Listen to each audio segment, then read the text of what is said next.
नमस्कार, स्वागत है आप सबका। मैं पुनीत पाठक हूं और आपसे मिलता हूं खबर विभाग पर खबरों के विभाग विश्लेषण के साथ में। सबसे पहले तो आप सभी जितने भी मेरे मित्र हैं जो देखते हैं और नीचे ढेर सारे कमेंट्स करते हैं, कई कमेंट्स मैंने खुद भी पढ़े हैं। आपका बहुत धन्यवाद कि आपने रिएक्शन दिए, अपनी राय प्रकट की। आज देश में दो बड़ी समितियां आकार ले रही हैं। ऐसा माना जा रहा है कि आने वाले वक्त में देश के चुनाव 24 के चुनाव ही नहीं बल्कि आने वाले सभी चुनाव पर इन दो कमिटियों का बड़ा असर पड़ सकता है। इन दो कमिटियों पर देश की चुनावी व्यवस्था को लेकर बहुत बड़ी जिम्मेदारी।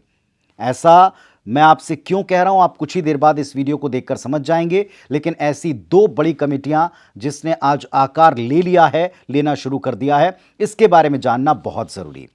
एक कमेटी बनी है देश की राजधानी दिल्ली में और यह कमेटी बनाई गई है केंद्र सरकार जो चाहती है कि वन नेशन वन इलेक्शन, एक देश एक चुनाव की पद्धति देश में वापस लौटे, जिसको लेकर शायद विशेष सत्र भी बुलाया गया है। जब से संसद के विशेष सत्र की घोषणा हुई है 18 से लेकर 22 सितंबर तक, तब तक जब तक कि ये सत्र शुरू नहीं हो जाएगा, इसका विषय क्लियर नहीं होगा, तब तक इसे भी उसके साथ में जोड़ा जाएगा। लेकिन आज उसके कुछ ही घंटों बाद अगले ही दिन पूर्व राष्ट्रपति रामनाथ कोविंद को उस कमेटी का अध्यक्ष बना दिया गया है, जिस कमेटी पर जिम्मेदारी है वन नेशन वन इलेक्शन से जुड़े हुए कानूनी दिक्कतों अड़चनों पर शोध करने की और उसके बारे में एक राय कायम करने की। वो इससे जुड़ी हुई सभी बॉडीज से मिलकर बात करके अपनी एक रिपोर्ट बनाकर केंद्र सरकार को देने वाले हैं। किसी भी वक्त उसका नोटिफिकेशन भी जारी हो जाने वाला है। दूसरी कमेटी आज देश की आर्थिक राजधानी मुंबई में बनाई गई और ये कमेटी बनी है विपक्ष के अलायंस INDIA के संचालन के लिए। हम एक संचालक की उम्मीद कर रहे थे, हम एक कन्वीनर की उम्मीद कर रहे थे कि कोई ना कोई एक ऐसा होगा जो विपक्षी गठबंधन के प्रमुख चेहरे के तौर पर दिखाई पड़ेगा। लेकिन यह तय किया गया कि ये कोई एक चेहरा नहीं होगा बल्कि एक कमेटी होगी। जिस तरह से कांग्रेस में भी हम CWC को देखते हैं, बहुत सारे दलों में हम उनको संचालन करने वाली एक कॉन्क्रीट समिति के तौर पर देखते हैं, तो ठीक ऐसा ही अलायंस इंडिया का भी एक कमेटी बन चुकी है जिसमें 14 सदस्य हैं। पहले तो 13 के नाम बताए गए, लेकिन बाद में इसमें एक और सदस्य को जोड़ा गया। 14 सदस्यों की एक कमेटी बनी है जो इस अलायंस के काम को देखेगी। अलायंस इंडिया का जो मुंबई में सम्मेलन हुआ या मिलन हुआ, मीटिंग हुई, ये 2 दिन तक चली, 31 और 1 को। और 1 तारीख को बहुत सारी बातों पर फाइनलाइज करने के लिए ये सभी नेता बैठे, लेकिन इन्होंने 3 से 4 बातें फाइनल कर लीं। पहली बात इन्होंने जो फाइनल की है कि आने वाले वक्त में आपको मोदी के खिलाफ एकजुट होकर लड़ना ही है, जो पहली मीटिंग से लेकर अभी तक लगातार चली आ रही है। इसका एक रेजोल्यूशन भी उन्होंने पास किया है। दूसरा, उन्होंने कहा है कि हमारा कोई एक नेता नहीं होगा बल्कि एक कमेटी होगी और इस कमेटी में हर एक दल से एक एक वरिष्ठ नेता को लिया गया है और ऐसे 14 लोगों की एक कमेटी बना दी गई है संचालन करने के लिए, इंडिया की गतिविधियों के लिए, यानी इस गठबंधन की गतिविधियों को संचालित करने के लिए। तीसरा जो इसमें एक तय होना था कि क्या कोई लोगो डिज़ाइन होगा, तो कुछ लोगो शॉर्टलिस्ट किए गए हैं जो INDIA को रिप्रेजेंट करेंगे, लेकिन लोगो अब तक फाइनलाइज नहीं हो पाया। फिर आते हैं उस समिति के ऊपर जो दिल्ली में बनी है। इस पर कुछ बड़े रिएक्शंस आए हैं। जैसे आज सबसे बड़ा रिएक्शन कि क्या सत्र को, विशेष सत्र को बुलाया गया है वन नेशन वन इलेक्शन को लेकर। अगर ऐसा होता है तो क्या रुख रहेगा कांग्रेस पार्टी का, क्या रुख रहेगा लेफ्ट का, क्या रुख रहेगा बाकी के विपक्षी दलों का। तो इस पर बहुत से लोगों की टिप्पणियां आई। सबसे पहली टिप्पणी तो आई है संसदीय कार्य मंत्री प्रहलाद जोशी की। उन्होंने कहा कि अभी तो हमने केवल कमेटी बनाई, ये कमेटी फौरन ही इसे कानून बनाने की ज़रूरत नहीं, इससे घबराने की आवश्यकता क्या है। उन्होंने कहा कि पहले रिपोर्ट ही कमेटी देगी केंद्र सरकार को, फिर इसके बाद इसे सबके बीच सार्वजनिक किया जाएगा, फिर इस पर पब्लिक डोमेन में विस्तार से बातचीत भी की जानी है, संसद में इस पर बहस होगी। अभी केवल समिति बनी है, इसका अर्थ नहीं कि कल से लागू होगा। संजय राउत जो शिवसेना से सांसद हैं और स्पोक्स पर्सन रहे हैं, सामना में लगातार लिखते रहे हैं, देश को विषयों पर उनकी राय बताते रहे हैं। तो भारतीय जनता पार्टी इंडिया नाम के गठबंधन से डरी हुई है, मूल विषयों पर से ध्यान हटाना चाहती है और इसीलिए उसने ये विशेष सत्र का शिगुफा खेला है, ये संजय राउत का मानना है।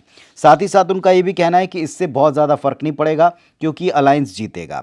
अब आपको ये भी बता दें कि संसदीय कार्य मंत्री के ये कहने के बाद में कि अभी केवल टिप्पणी समिति के ऊपर आप अगर कर रहे हैं तो आप इससे घबराएं नहीं, आने वाले वक्त में समिति की रिपोर्ट देखें फिर इस पर बात करें।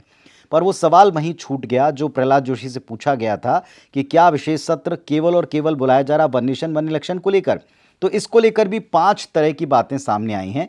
पहली ये कि नहीं, महिलाओं के लिए संसद में 1/3 अतिरिक्त सीटों की व्यवस्था, इस पर संभवतः बात हो सकती है। नए संसद भवन में शिफ्ट होकर के वहां भी शायद सत्र की समाप्ति हो, इस बात की उम्मीद है कि पुराने संसद भवन में सभी शुरू करेंगे 5 मीटिंग का सेशन और फिर क्लोज करेंगे इसे नए भवन में जो बनकर तैयार है। यूनिफॉर्म सिविल कोड बिल पर भी सरकार बात शुरू कर सकती है, इसे भी ला सकती है। लोकसभा विधानसभा का चुनाव एक साथ करना, वही वन नेशन वन इलेक्शन, इस पर भी बिल ला सकती है या इस पर कोई कॉन्क्रीट जानकारी देश के सामने सदन के भीतर रखी जा सकती है। आरक्षण पर किसी प्रावधान पर भी सरकार संभवतः कोई ट्रम्प कार्ड कर सकती है या कोई बड़ा ऐलान कर सकती है। तो ये 5 तरह के कयास हैं जो लगातार चल रहे हैं। अब आते हैं मुंबई की इंडिया की मीटिंग पर। जैसा हमने आपको बताया कि वहां भी आज एक बड़ी ही महत्वपूर्ण कमेटी बनी है जो Indian national developmental inclusive alliance है। इसने आज अपनी एक संचालन समिति बना ली है, इसमें उनको कामयाबी मिली है। 13 मेंबर की एक कोऑर्डिनेशन कमेटी नाम से काम करेगी, जिसमें बाद में एक और सदस्य को जोड़कर 14 सदस्यों की कोऑर्डिनेशन कमेटी हो गई है और इसमें जो 14वां मेंबर है वो CPI-M से जुड़ेगा। प्रेस कॉन्फ्रेंस की है, 3 संकल्प बताए हैं। 3 संकल्प में पहला, देश भर में गठबंधन की अब रैलियां करवाई जाएंगी। दूसरा, कोऑर्डिनेशन कमेटी ही आगे के सारे निर्णय लेगी। तीसरा, कैंपेन की थीम जुड़ेगा भारत जीतेगा इंडिया, मतलब भारत को भी इसमें शामिल किया। वही तू डाल डाल में पात पात वाली स्थिति, क्योंकि अभी विपक्षी इंडिया के सामने जीतेगा तो भारत ही इस तरह के नारे लगाने शुरू कर दिए थे एनडीए ने, तो अब ये एक नया नारा होगा, जुड़ेगा भारत और जीतेगा इंडिया। अब इस पे कुछ बड़ी टिप्पणियां आपको बताते हैं कि जब आज प्रेस कॉन्फ्रेंस हुई तो तमाम नेताओं ने अपनी अपनी प्रतिक्रिया रखी है, बात रखी है कि आखिरकार इंडिया की तीसरी मीटिंग में हुआ क्या।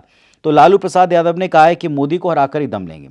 उद्धव ठाकरे ने कहा है कि आने वाले चुनाव में तानाशाही जुमलेबाजों के खिलाफ लड़ेंगे।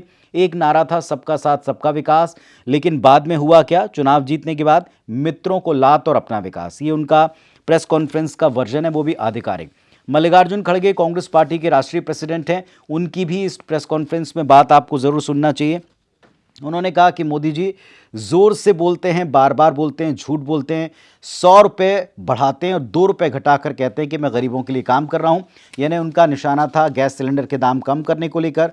यह भी माना जा रहा है कि एक्चुअली विपक्ष और खासतौर पर कांग्रेस पार्टी तिलमिलाई हुई है, क्योंकि कई राज्यों के विधानसभा चुनाव में, जिसमें राजस्थान और मध्य प्रदेश शामिल हैं, यहां पर कांग्रेस पार्टी 500 रुपये में गैस सिलेंडर देने की बात कर रही थी, लेकिन उसके पहले 200 रुपये मोदी जी ने घटा दिए हैं और मध्य प्रदेश में शिवराज जी ने घोषणा कर दी कि वो 450 रुपये में गैस सिलेंडर महिलाओं को प्रोवाइड कराएंगे। चलिए, इसके अलावा भी आज बहुत से ऐसे विषयों के ऊपर राहुल गांधी, सोनिया गांधी या विपक्ष के नेताओं, अरविंद केजरीवाल की मैं बात करूं, अरविंद केजरीवाल ने फिर से एक बार जो केंद्र की सरकार है उसको तानाशाह बताया। उन्होंने कहा कि वे दंभ में आ गए, घमंड में आ गए।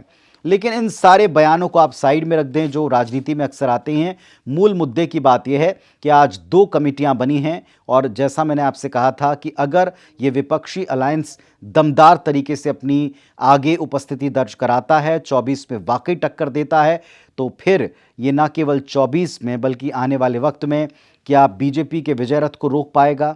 अगर रोक पाएगा तो क्या देश की राजनीति की दिशा एक बार फिर एक नया मूव लेगी, जैसा हमने गठबंधन वाली सरकारों को आकार लेते देखा है 90s के दशक में, और इसके बाद फिर वही एक दल या बड़े आकार के साथ सरकार चलाते हुए हम कांग्रेस और बीजेपी को देखते हैं। इसलिए हमने कहा कि इस समिति के ऊपर, इस कोऑर्डिनेशन कमेटी पर बड़ा दारोमदार रहेगा। जितनी ताकत इस एकता में रहेगी, विपक्षी एकता में, उतनी दमदारी से संभवतः चुनाव में चुनौती दे पाएंगे बीजेपी और उनके चाणक्य या ब्रिगेड को।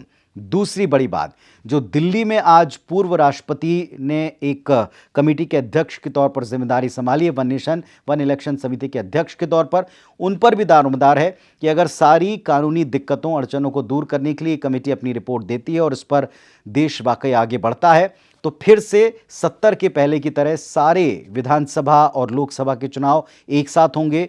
हमारे आपके साथ में देश भर का बहुत सा वक्त, पैसा, संसाधन, श्रम, ये सब कुछ बचने वाला है। इस पर आप अपनी राय और अपनी प्रतिक्रिया जरूर रखिएगा। कल भी बहुत सारे लोगों ने अपनी प्रतिक्रिया रखी है वीडियो के नीचे, उनका मैं थैंक यू बोलता हूं, लेकिन आज भी आप इस पर प्रतिक्रिया रखिएगा कि आप सहमत हैं कि ये जो 2 समितियां आज बनी हैं, वाकई इन पर देश के राजनीति का और चुनावी राजनीति का बड़ा दारोमदार है। आपके कमेंट का इंतजार रहेगा मुझे। धन्यवाद, नमस्कार।